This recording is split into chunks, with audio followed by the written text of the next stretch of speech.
Good evening. 5 weeks ago, on Easter weekend, the communist armies of North Vietnam launched a massive invasion of South Vietnam, an invasion that was made possible by tanks, artillery, and other advanced offensive weapons supplied to Hanoi by the Soviet Union and other communist nations. The South Vietnamese have fought bravely to repel this brutal assault. Casualties on both sides have been very high. Most tragically, there have been over 20,000 civilian casualties, including women and children, in the cities, which the North Vietnamese have shelled in wanton disregard of human life. As I announced in my report to the nation 12 days ago, the role of the United States in resisting this invasion has been limited to air and naval strikes on military targets in North and South Vietnam. As I also pointed out in that report, we have responded to North Vietnam's massive military offensive by undertaking wide-ranging new peace efforts aimed at ending the war through negotiation. On April 20th, I sent Dr. Kissinger to Moscow for 4 days of meetings with General Secretary Brezhnev and other Soviet leaders. I instructed him to emphasize our desire for a rapid solution to the war and our willingness to look at all possible approaches. At that time, the Soviet leaders showed an interest in bringing the war to an end on a basis just to both sides. They urged resumption of negotiations in Paris, and they indicated they would use their constructive influence. I authorized Dr. Kissinger to meet privately with the top North Vietnamese negotiator, Le Duc Tho, on Tuesday, May 2nd in Paris. Ambassador Porter, as you know, resumed the public peace negotiations in Paris on April 27 and again on May 4. At those meetings, both public and private, all we heard from the enemy was bombastic rhetoric and a replaying of their demands for surrender. For example, at the May 2nd secret meeting, I authorized Dr. Kissinger to talk about every conceivable avenue toward peace. The North Vietnamese flatly refused to consider any of these approaches. They refused to offer any new approach of their own. Instead, they simply read verbatim their previous public demands. Here's what over 3 years of public and private negotiations with Hanoi has come down to. The United States, with the full concurrence of our South Vietnamese allies, has offered the maximum of what any president of the United States could offer. We have offered a de-escalation of the fighting. We have offered a ceasefire with a deadline for withdrawal of all American forces. We have offered new elections, which would be internationally supervised, with the communists participating both in the supervisory body and in the elections themselves. President Chu has offered to resign 1 month before the elections. We have offered an exchange of prisoners of war in a ratio of 10 North Vietnamese prisoners for every 1 American prisoner that they release. And North Vietnam has met each of these offers with insolence and insult. They have flatly and arrogantly refused to negotiate an end to the war and bring peace. Their answer to every peace offer we have made has been to escalate the war. In the 2 weeks alone since I offered to resume negotiations, Hanoi has launched 3 new military offensives in South Vietnam.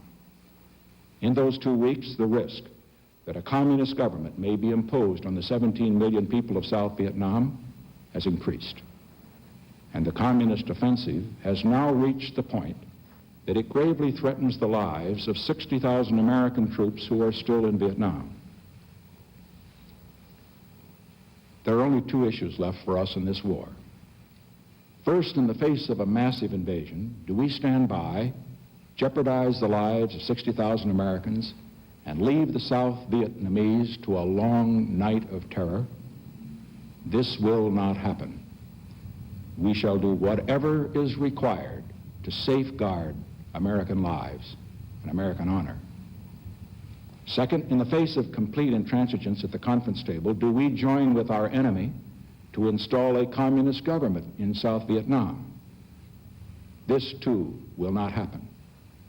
We will not cross the line from generosity to treachery. We now have a clear, hard choice among three courses of action: immediate withdrawal of all American forces, continued attempts at negotiation, or decisive military action to end the war.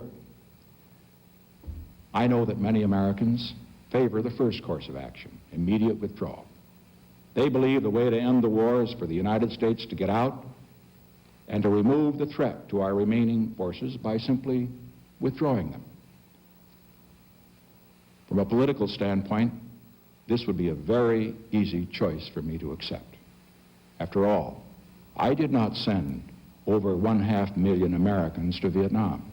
I have brought 500,000 men home from Vietnam since I took office. But abandoning our commitment in Vietnam here and now would mean turning 17 million South Vietnamese over to communist tyranny and terror. It would mean leaving hundreds of American prisoners in communist hands with no bargaining leverage to get them released. An American defeat in Vietnam would encourage this kind of aggression all over the world, aggression in which smaller nations, armed by their major allies, could be tempted to attack neighboring nations at will in the Mideast, in Europe, and other areas. World peace would be in grave jeopardy. The second course of action is to keep on trying to negotiate a settlement. Now, this is the course we have preferred from the beginning, and we shall continue to pursue it. We want to negotiate. But we have made every reasonable offer and tried every possible path for ending this war at the conference table. The problem is, as you all know, it takes two to negotiate. And now, as throughout the past 4 years, the North Vietnamese arrogantly refuse to negotiate anything but an imposition, an ultimatum, that the United States impose a communist regime on 17 million people in South Vietnam who do not want a communist government. It's plain then that what appears to be a choice among three courses of action for the United States is really no choice at all. The killing in this tragic war must stop. By simply getting out, we would only worsen the bloodshed. By relying solely on negotiations, we would give an intransigent enemy the time he needs to press his aggression on the battlefield. There's only one way to stop the killing. That is, to keep the weapons of war out of the hands of the international outlaws of North Vietnam. Throughout the war in Vietnam, the United States has exercised a degree of restraint unprecedented in the annals of war. That was our responsibility as a great nation. A nation which is interested, and we can be proud of this as Americans, as America has always been, in peace, not conquest. However, when the enemy abandons all restraint, throws its whole army into battle on the territory of its neighbor, refuses to negotiate, we simply face a new situation. In these circumstances, with 60,000 Americans threatened, any president who failed to act decisively would have betrayed the trust of his country and betrayed the cause of world peace. I have therefore concluded that Hanoi must be denied the weapons and supplies it needs to continue the aggression. In full coordination with the Republic of Vietnam, I have ordered the following measures, which are being implemented as I am speaking to you. All entrances to North Vietnamese ports will be mined to prevent access to these ports and North Vietnamese naval operations from these ports. United States forces have been directed to take appropriate measures within the internal and claimed territorial waters of North Vietnam to interdict the delivery of any supplies. Rail and all other communications will be cut off to the maximum extent possible. Air and naval strikes against military targets in North Vietnam will continue. These actions are not directed against any other nation. Countries with ships presently in North Vietnamese ports have already been notified that their ships will have 3 daylight periods to leave in safety. After that time, the mines will become active, and any ships attempting to leave or enter these ports will do so at their own risk. These actions I have ordered will cease when the following conditions are met. First, all American prisoners of war must be returned. Second, there must be an internationally supervised ceasefire throughout Indochina. Once prisoners of war are released, once the internationally supervised ceasefire has begun, we will stop all acts of force throughout Indochina. And at that time, we will proceed with a complete withdrawal of all American forces from Vietnam within 4 months. Now, these terms are generous terms. They are terms which would not require surrender and humiliation on the part of anybody. They would permit the United States to withdraw with honor. They would end the killing. They would bring our POWs home. They would allow negotiations on a political settlement between the Vietnamese themselves. They would permit all the nations which have suffered in this long war, Cambodia, Laos, North Vietnam, South Vietnam, to turn at last to the urgent works of healing and of peace. They deserve immediate acceptance by North Vietnam. It is appropriate to conclude my remarks tonight with some comments directed individually to each of the major parties involved in the continuing tragedy of the Vietnam War. First, to the leaders of Hanoi. Your people have already suffered too much in your pursuit of conquest. Do not compound their agony with continued arrogance. Choose instead the path of a peace that redeems your sacrifices, guarantees true independence for your country, and ushers in an era of reconciliation. To the people of South Vietnam, you shall continue to have our firm support in your resistance against aggression. It is your spirit that will determine the outcome of the battle. It is your will that will shape the future of your country. To other nations, especially those which are allied with North Vietnam, the actions I have announced tonight are not directed against you. Their sole purpose is to protect the lives of 60,000 Americans who would be gravely endangered in the event that the communist offensive continues to roll forward, and to prevent the imposition of a communist government by brutal aggression upon 17 million people. I particularly direct my comments tonight to the Soviet Union. We respect the Soviet Union as a great power. We recognize the right of the Soviet Union to defend its interests when they are threatened. The Soviet Union, in turn, must recognize our right to defend our interests. No Soviet soldiers are threatened in Vietnam. 60,000 Americans are threatened. We expect you to help your allies, and you cannot expect us to do other than to continue to help our allies. But let us, and let all great powers, help our allies only for the purpose of their defense, not for the purpose of launching invasions against their neighbors. Otherwise, the cause of peace, the cause in which we both have so great a stake, will be seriously jeopardized.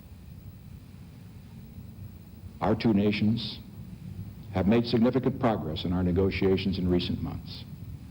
We are near major agreements on nuclear arms limitation, on trade, on a host of other issues.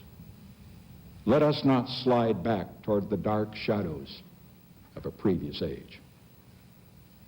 We do not ask you to sacrifice your principles or your friends, but neither should you permit Hanoi's intransigence to blot out the prospects we together have so patiently prepared. We, the United States and the Soviet Union, are on the threshold of a new relationship that can serve not only the interests of our two countries, but the cause of world peace.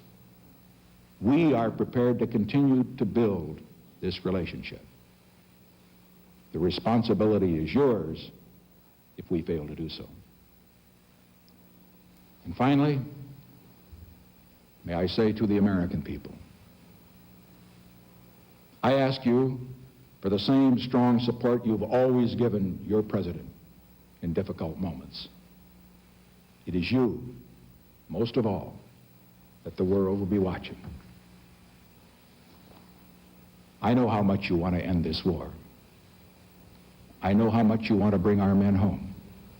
And I think you know from all that I have said and done these past 3.5 years how much I too want to end the war to bring our men home. You want peace. I want peace. But you also want honor and not defeat. You want a genuine peace, not a peace that is merely a prelude to another war. At this moment, we must stand together in purpose and resolve. As so often in the past, we Americans did not choose to resort to war. It has been forced upon us by an enemy that has shown utter contempt toward every overture we have made for peace. And that is why, my fellow Americans, tonight, I ask for your support of this decision. A decision which has only one purpose: not to expand the war, not to escalate the war, but to end this war and to win the kind of peace that will last. With God's help, with your support, we will accomplish that great goal. Thank you, and good night.